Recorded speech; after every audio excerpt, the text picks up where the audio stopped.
In this video, we're going to show you how to make a paper airplane, one of the most classic and enjoyable pastimes for all ages.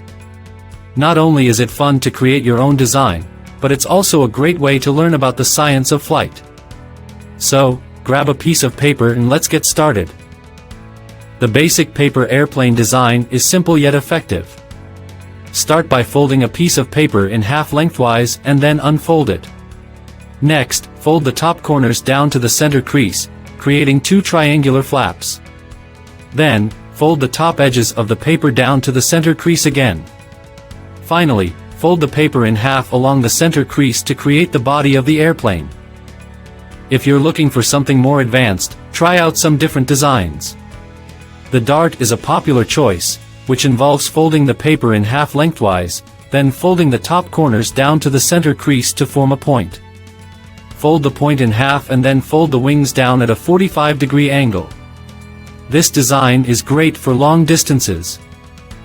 The glider design is another popular choice, which involves creating a longer, narrower body by folding the paper in half twice. Fold the top corners down to the center crease, and then fold the wings down at a 45-degree angle. This design is great for staying in the air longer and performing tricks. Now that you have some paper airplanes, let's talk about the science of flight. The four basic forces of flight are lift, weight, thrust, and drag.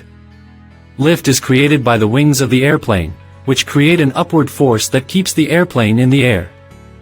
Weight is the force of gravity, which pulls the airplane down towards the ground. Thrust is the force that propels the airplane forward, usually created by an engine or by the motion of the airplane's wings. Drag is the force that opposes the forward motion of the airplane, created by air resistance. To get the most out of your paper airplanes, there are a few tips you can follow. First, make sure to fold your airplane carefully and accurately, as any unevenness or creases can affect its flight. Second, throw the airplane with a gentle flick of the wrist, keeping it level and straight as it flies. Finally, adjust the wings or tail of your airplane to fine-tune its flight characteristics. Making paper airplanes is a fun and educational activity that can help you learn about the science of flight.